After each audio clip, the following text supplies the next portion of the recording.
Now will study the exceptions to the law of demand कि law of demand कौन से cases में apply नहीं करता। अरे लॉ ऑफ डिमांड ध्यान होगा कि भाई जब प्राइसेस बढ़ जाते हैं ना तो क्वांटिटी डिमांडेड कम हो जाती है। लेकिन हमेशा ऐसा होगा क्या? हर केस में ऐसा होगा क्या? नहीं।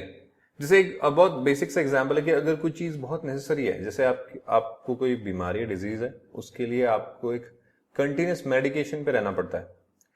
अगर वो मेडिकेशन बंद करेंगे तो आपकी हालत खराब हो जाएगी। तो ऐसे केस में भले ही उस चीज की प्राइसेस बढ़ जाए, उस मेडिसिन की प्राइसेस बढ़ जाए, फिर भी उस पर लॉ ऑफ डिमांड अप्लाई नहीं करेगा कि आप बढ़े हुए प्राइसेस पे कम खरीदो। ऐसा नहीं कर सकते क्योंकि वो आपके लिए नेसेसरी बन गया। ऐसी और भी बहुत सारी चीजें हैं जो जिनके ऊपर लॉ ऑफ डिमांड अप्लाई नहीं करता, उनको हम कहेंगे exceptions to the law of demand.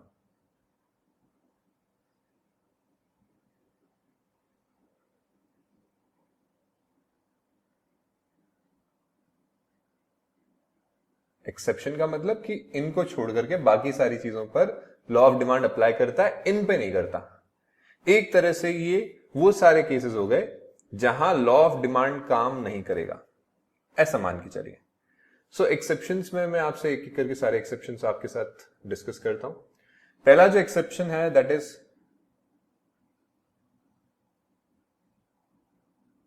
Conspicuous goods या प्रेस्टिजियस गुड्स।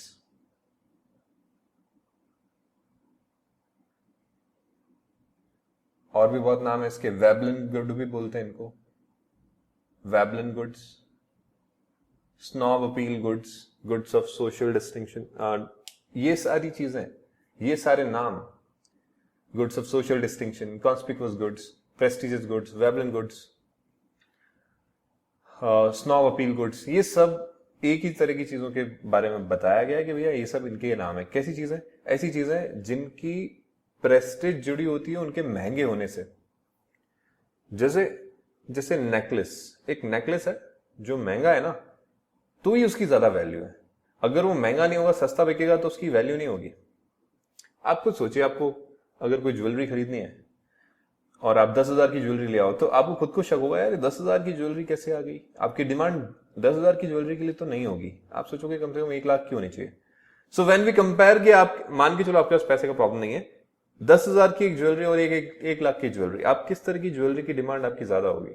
10 लाख की या 1 लाख, 10,000 की या 1 लाख की?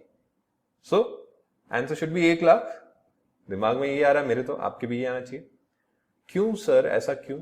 क्योंकि आप उससे खुद को सोसाइटी से अलग ऊपर दिखाते हो। आप खुद को शो करते हो कि that you belong to elite class, you belong to a class जो बाकी सबसे अलग है, अपनी शान ही अलग है, राइट? उस तरह का जब आपको दिखाना है ना, अपनी प्रेस्टिज शो करनी है, तो ऐसे केस में आप ऐसी चीजें खरीदते हो जो महंगी हो, महंगी खरीदते हो जिससे बाकी सब लोग अफोर्ड नहीं कर पाए। और ऐसे केस में अगर ऐसी चीजों के प्राइसेस कम हो जाते हैं तो लोग उनको खरीदना बंद कर देते हैं।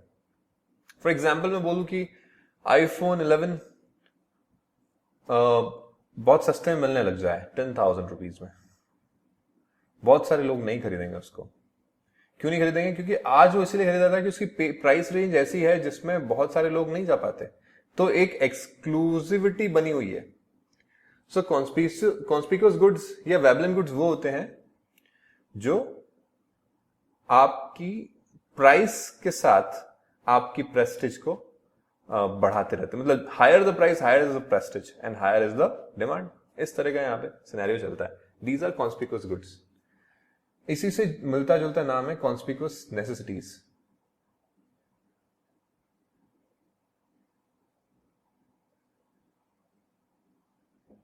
कॉन्स्पिक्यूअस नेसेसिटीज क्या होती है? ये ऐसी चीजें हैं जो डेली लाइफ में यूज होती हैं लेकिन अब हमारे लिए नेसेसरी बन गई हैं। जैसे बड़ा टीवी, जैसे अच्छी व्हीकल, अच्छा बाइक।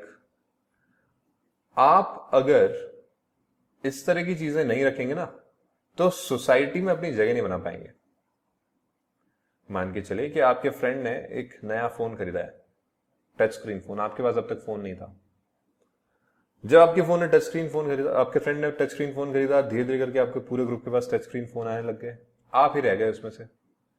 सो आपको फील होगा, यार मैं क्लास से आउट हो गया, एक तरह से मैं जात बाहर हो गया, मेरे को उस ग्रुप का पार्ट बने रहना था, मैं उस ग्रुप का पार्ट कैसे बना रहा हूं, ऐसे केस में आप उसी चीज की डिमांड करेंगे। मतलब प्राइस बढ़ता भी जा रहा है ना आजकल सेलफोन्स का, तो भी आपकी डिमांड कम नहीं हो रही, क्योंकि उस पर एक चीज काम करती है, इसको बोलते हैं डेमोन्स्ट्रेशन इफेक्ट।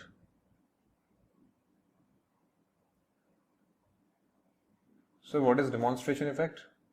डेमोन्स्ट्रेशन इफेक्ट मतलब कि हम देखा देखी चीजें करते हैं। आपके घर पे अगर बड़ा टीवी नहीं है ना, तो आपके पड़ोसी जब घर पे आएंगे तो आपको ऐसा फील होगा कि यार हमारे पास टीवी नहीं है, अशेम्ड फील होगा। आपके पड़ोसी ने किसी ने कमेंट कर दिया कि आपका टीवी तो बहुत छोटा है, हमारा टीवी बहुत बड़ा है, तो मतलब उस दिन सोना आपके लिए मुश्किल हो जाएगा। So these are all things जिनको हम बोलते हैं जो बाकी सब अपने सोशल ग्रुप को देख करके जिनकी आपकी डिमांड बनती है। अच्छा सर, ये तो समझ में आया कि कॉन्स्पिक्यूअस नेसेसिटीज होती क्या है। अब इन पे लॉ ऑफ डिमांड कैसे अप्लाई नहीं कर रहा? क्योंकि इन चीजों के प्राइसेस दिन ब दिन बढ़ते जा रहे हैं। टीवी, रेफ्रिजरेटर, सेलफोन्स, इनके प्राइसेस दिन ब दिन बढ़ रहे हैं, फिर भी इनकी डिमांड कम नहीं हो रही। क्यों नहीं हो रही? Because they have become the necessity of your social life, right? अगला एक्सेप्शन है गिफिन गुड्स, और ये बड़ा मजेदार सिनेरियो है। गिफिन गुड्स होते कौन से, ये समझ लें जरा। पहली बात तो ये होते हैं इंफीरियर। इनका नेचर कैसा होता है? इंफीरियर नेचर होता है। इंफीरियर मतलब बाकी सबके कंपैरिजन में इनकी वैल्यू कम होती है। दूसरा, इंफीरियर होने के साथ साथ इनका कोई क्लोज सब्स्टिट्यूट नहीं होता, no close substitute.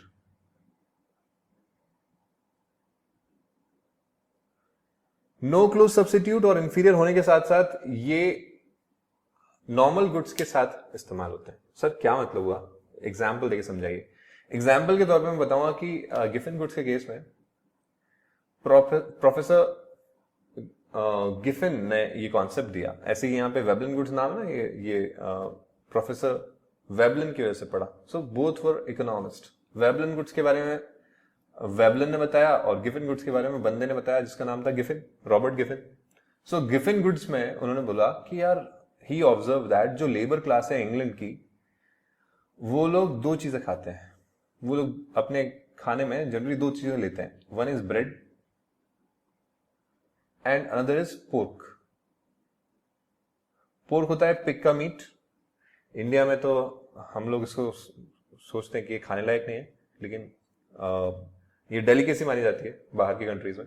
Bread and pork. Bread जो होता था ना उनका, वो कोर्स ग्रेन से बना हुआ होता था, या मैं बोल दूं कि सड़ा गला अनाज टाइप का होता था। वैसे कोर्स ग्रेन जरूरी नहीं है कि खराब हो, पर क्योंकि लेबर क्लास के लिए ब्रेड बन रही है तो खराब अनाज से बनेगी ना, तभी तो वो अफोर्डेबल होगी लेबर को। उन्होंने देखा कि दो चीजें वो कंज्यूम करते हैं, इनमें से एक है इंफीरियर गुड और एक है नॉर्मल गुड। इंफीरियर मतलब ऐसी चीजें जो कम क्वालिटी की, खराब क्वालिटी की होती हैं। सो यहां पे इन दोनों में से कौन सा इंफीरियर है, कौन सा नॉर्मल है? Pork is normal. ध्यान रखिए, हम इंडियन सिनेरियो के हिसाब से नहीं चल रहे। And bread is inferior.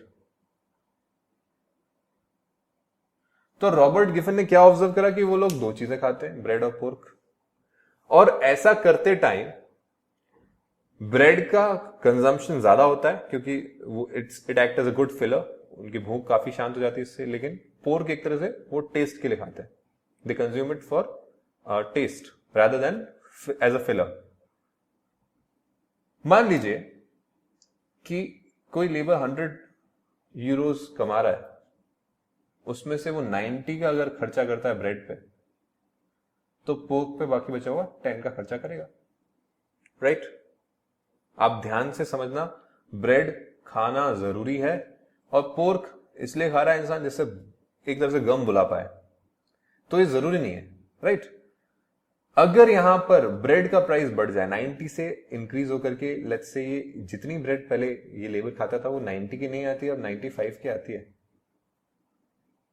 तो हमारे पास पैसे कम बचेंगे पोर्क के लिए, सिर्फ 5 बचेंगे, और 5 में पोर्क और कम आएगा। तो इसीलिए कभी कभी लेबर क्या सोचते हैं कि इतना कम पोर्क कंज्यूम करने की जगह इस 5 के पोर्क को भी छोड़ दो, हम बाकी 5 का भी क्या खाएंगे, ब्रेड खाएंगे। मींस आप समझिए ब्रेड में क्या हुआ, खराब था, फिर भी प्राइस बढ़ी, और प्राइस बढ़ने से क्वांटिटी कम होनी चाहिए थी, लेकिन लेबर के पास कोई और ऑप्शन नहीं है, इसीलिए और उल्टा उसको क्वांटिटी उसने कंज्यूम करना ज्यादा चालू कर दिया। क्या लॉ ऑफ डिमांड लग रहा है? नहीं लग रहा। फिर से सुनना। नॉर्मली क्या होता है, लॉ ऑफ डिमांड क्या बोलता है कि प्राइस बढ़ी तो क्वांटिटी कम होती है। इस केस में प्राइस बढ़ी पर क्वांटिटी कम नहीं हुई, क्वांटिटी और उल्टा बढ़ गई। ऐसा क्यों हुआ? क्योंकि ऐसा सिनेरियो बन गया।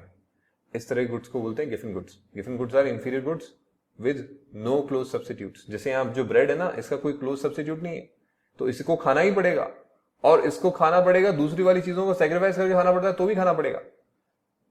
तो डिमांड तो इसकी कम नहीं हो सकती। साथ साथ में जब खर्चा दूसरी किसी चीज पे नहीं हो पा रहा है तो हम प्रेफर करेंगे कि इसी पे कर लेते हैं। इन दैट केस इसकी प्राइस बढ़ने पर भी इसकी डिमांड बढ़ गई घटने की जगह। लॉ ऑफ डिमांड क्या बोलता है? प्राइस बढ़ती है तो क्वांटिटी कम होती है, लेकिन यहां पे क्या हुआ, प्राइस बढ़ा तो क्वांटिटी और बढ़ गई। These are Giffen goods. Giffen goods के अलावा कभी कभी फ्यूचर एक्सपेक्टेशन को देख करके भी हम ये सोचते हैं कि यार लॉ ऑफ डिमांड नहीं लगा है। कैसे सर? मान के चलिए अभी अभी प्राइस बढ़े हैं और लगता है कि फ्यूचर में और बढ़ेंगे। मान के चलो कि गोल्ड जो था वो 30,000 रुपीज का था, अब हो गया 35,000 का, और आप ये सोच के चलते हैं कि आगे ये 40-45,000 और होने वाला है। आपको गोल्ड की भी जरूरत है, आपके घर में शादी है, तो आप क्या सोचेंगे कि 30,000 का गोल्ड 35 हो गया है तो हम अभी नहीं खरीदें, हमारी डिमांड कम कर लें?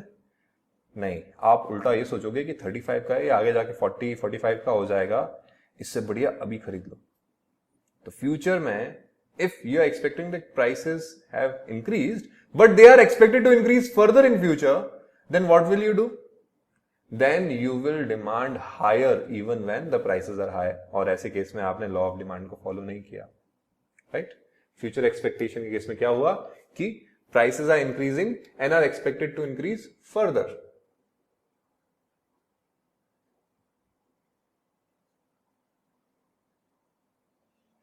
इंक्रीज तो कर ही रहे हैं, साथ में एक्सपेक्टेशन ये है कि और इंक्रीज करेंगे।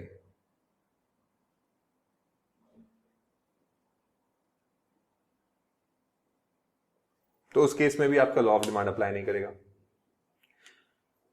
फ्यूचर एक्सपेक्टेशंस के बाद necessaries of life.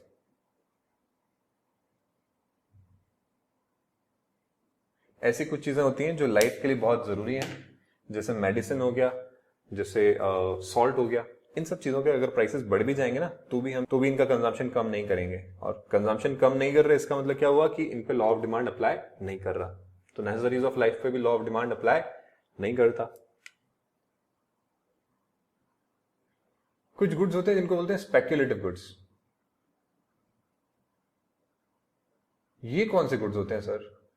Speculative goods are those goods जिनमें लोग ट्रेड करते हैं स्पेक्युलेशन के लिए। ऐसा स्पेक्युलेशन का मतलब होता है प्राइसेस का बढ़ना और घटना, इसको स्पेक्युलेशन बोलते हैं। फ्लक्चुएट करना, price fluctuation is known as speculation. So speculative goods वो होते हैं जिनको लोग खरीदते हैं इसलिए जिससे प्राइसेस बढ़ जाए तो वो सेल कर रहे हैं। आप ये बताइए मेरे को जरा कि किसी कंपनी के शेयर्स का प्राइस बढ़ रहा है, जिस कंपनी के शेयर्स का प्राइस बढ़ रहा है आप उसको खरीदोगे, या जिस कंपनी के शेयर्स का प्राइस कम हो रहा है उसको खरीदेंगे? हम उस कंपनी के शेयर्स को खरीदते हैं जिसका प्राइस बढ़ रहा है, क्योंकि हम जानते हैं और हो सकता है कि और बढ़ जाए, इसका बढ़ने वाला ट्रेंड है तो ये कंटिन्यू कर सकता है। और ऐसा होने पर अगर हम आज 100 में खरीदते हैं और कल वो और बढ़ के 110 हो जाए तो हमें फायदा हो जाएगा, राइट? सो स्पेक्युलेटिव गुड्स में क्या होता है, they are demanded more when their price increase. ठीक है, तो ये भी एक एक्सेप्शन हो गया। स्पेक्युलेटिव गुड्स के अलावा कभी कभी कंज्यूमर रैशनल भी नहीं रह पाता। Consumer is not rational. Sir who is a rational consumer? Rational consumer वो होता है जो सोच समझ के डिसीजन लेता है, जो अपनी जरूरतों को जानता है और उसके हिसाब से दिमाग से डिसीजन लेता है। मतलब जो सस्ते में खरीदता है ज्यादा और महंगे में खरीदता है कम, वो होता है रैशनल कंज्यूमर। लेकिन कई बार हम लोग इग्नोर करके चलते हैं, we are ignorant, we are negligent. हमें नहीं पता प्राइस क्या है, या हमें फर्क नहीं पड़ता प्राइस अगर 2-3 रुपए ज्यादा भी हो। तो ऐसे केसेस में अगर प्राइस, जैसे मान के चले कि माचिस का एक छोटा पैकेट आप खरीदने गए और वो 1 रुपए का मिल रहा है, शॉपकीपर आपसे 1 की जगह 2 मांगेगा ना, तो भी आप क्या बोलोगे, आप इग्नोर कर दोगे कि कोई बात नहीं यार, जबकि एसेस देखें तो डबल प्राइस मांगा जा रहा है आपसे, फिर भी आप क्या बोल रहे हो कि कोई नहीं, 1 रुपए की जगह 2 रुपए दे देंगे, लेकिन हमें तो माचिस चाहिए, right. So consumer is not rational. Consumer is not rational का मतलब कंज्यूमर इज इग्नोरेंट, नेग्लिजेंट।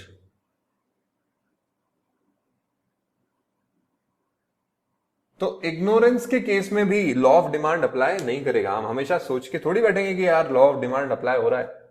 हम कभी कभी देखेंगे कि कोई बात नहीं, फर्क नहीं पड़ता, इतना कौन पेन लेके मैं किसी और दुकान पे जाकर के फिर से माचिस मांगू, इससे बढ़िया मैं क्या करूं, यहीं से खरीद लेता हूं, 2 रुपए दे देता हूं, right. So these are the exceptions of law of demand. अब थोड़ा नोट से समझते हैं। Law of demand does not hold well in the following cases. मतलब डज नॉट होल्ड वेल का मतलब क्या हुआ कि ये लॉ ऑफ डिमांड अप्लाई नहीं करता। डज नॉट होल्ड वेल मतलब अप्लाई नहीं करता, not applicable. Law of demand is not applicable.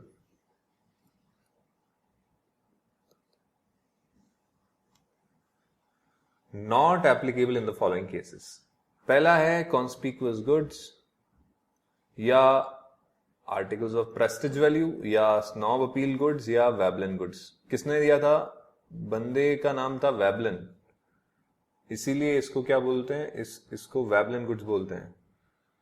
जिस इकोनॉमिस्ट ने इसके बारे में बताया, his name was Veblen.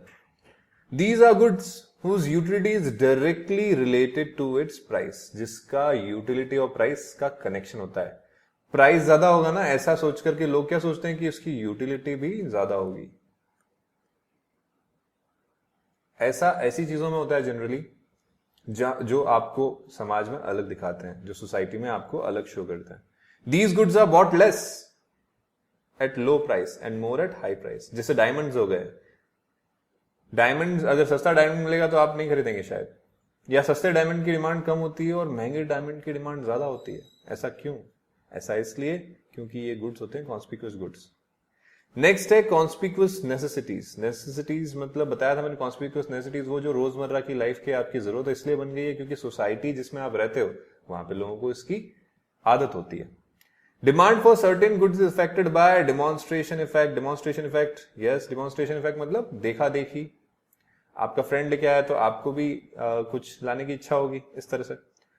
Of the consumption pattern of the social group. कौन सा सोशल ग्रुप? जो जिसमें आप बिलोंग करते हैं। To which such individual belongs. ठीक है, तो आप जिस सोशल ग्रुप को बिलोंग करते हैं उस सोशल ग्रुप में कोई चीज आएगी तो आपको भी उसकी डिमांड की आपको इच्छा होगी वो भी खरीदना, तो आपको उसकी डिमांड हो जाएगी। These goods become necessities. These goods become necessities of social life. जैसे एग्जाम्पल हो गया refrigerator, cooler, car etcetera. It is observe that इनके प्राइसेस बढ़ते जा रहे हैं, फिर भी इनकी डिमांड पे कोई फर्क नहीं है। It is observe that their demand does not show any fall. Law of demand के हिसाब से फॉल होना चाहिए था डिमांड को। In spite of the fact that their prices are continuously rising. भले ही उनके प्राइसेस बढ़ रहे हैं दिन ब दिन, फिर भी इनकी डिमांड कम नहीं हो रही, मतलब लॉ ऑफ डिमांड फॉलो नहीं कर रहे, एक्सेप्शन है। आगे चलते हैं। सर गिफिन गुड्स कौन से होते हैं? बताया था गिफिन गुड्स वो जो इंफीरियर होते हैं, कोई क्लोज सब्स्टिट्यूट नहीं होता और नॉर्मल गुड्स के साथ कॉम्बिनेशन की तरह इस्तेमाल करते हैं, जिसके बारे में बात बताई थी रॉबर्ट गिफिन ने, इसीलिए इनका नाम पड़ गया Giffen goods. These are inferior goods with no close substitutes and which occupy substantial place in consumer budget. हमने एग्जांपल देखा था ना, लेबर के बजट का ज्यादातर हिस्सा इसी में निकल गया था। 90% खर्चा इस पे था और 10% खर्चा पोक पे था हमारे एग्जांपल के अंदर। There income effect is negative but price effect is positive. Sir क्या मतलब? मतलब हुआ कि अगर इनकम बढ़ जाए किसी इंसान की तो इस तरह गुड्स की क्वांटिटी कम हो जाएगी। मतलब वो जो ब्रेड था, कोर्स ग्रेन से बना हुआ ब्रेड, अगर वही मजदूर ज्यादा कमाने लग जाते, लेबर ज्यादा कमाने लग जाते, तो वो उसको कम खाते क्योंकि वो इंफीरियर गुड है। लेकिन इनका प्राइस इफेक्ट पॉजिटिव होता है। मतलब अगर इनका प्राइस बढ़ गया तो आप इस तरह की फसावट वाली सिचुएशन में हो कि आपको इनकी क्वांटिटी भी बढ़ानी पड़ेगी, आपके पास कोई और ऑप्शन नहीं है। कोर्स ग्रेन लाइक बाजरा, लो क्वालिटी राइस वगैरह वगैरह इसके एग्जाम्पल हैं। रॉबर्ट गिफिन है, गियन नहीं है, रॉबर्ट गिफिन एक स्कॉटिश इकोनॉमिस्ट थे और स्टैटिस्टिशियन भी थे। वो ये देख करके सरप्राइज हो गए कि प्राइस ऑफ ब्रेड बढ़ा है तो भी ब्रिटिश वर्कर क्या कर रहे हैं, ब्रेड को ज्यादा कंज्यूम कर रहे हैं और पोक को कम कर रहे हैं। ठीक है, सो ये वो स्टोरी वाला एग्जाम्पल हो गया जो मैंने आपको बताई, रियल स्टोरी। यहां अगला fourth, future expectations. Future expectation मतलब फ्यूचर में लगता है कि प्राइसेस और बढ़ने वाले हैं, अब तक प्राइस बढ़ते आए हैं, लगता है फ्यूचर में और बढ़ेंगे, तो बढ़े हुए प्राइसेस पे भी आप ज्यादा खरीद लोगे। कभी होता है ना कि पेट्रोल आज 2 रुपए बढ़ा है लेकिन आने वाले 3 दिनों में 5 रुपए और बढ़ सकता है, तो ऐसे केस में आप क्या सोचोगे, भले ही 2 रुपए बढ़ गया कोई बात नहीं, अभी ज्यादा पेट्रोल डला लेते हैं, फुल टैंक करा लेते हैं सारी गाड़ियों में, एटलीस्ट वो 5 रुपए जो बाद में बढ़ने वाले हैं वो तो बचेंगे, right. In case price of a commodity are rising and are expected to rise more in future, present demand for such commodity will increase। ठीक है, उसकी करंट डिमांड क्या हो जाएगी, बढ़ जाएगी। It will not obey the law of demand, इसमें law of demand ओबे नहीं करेंगे। नेक्स्ट है नेसेसरीज ऑफ लाइफ।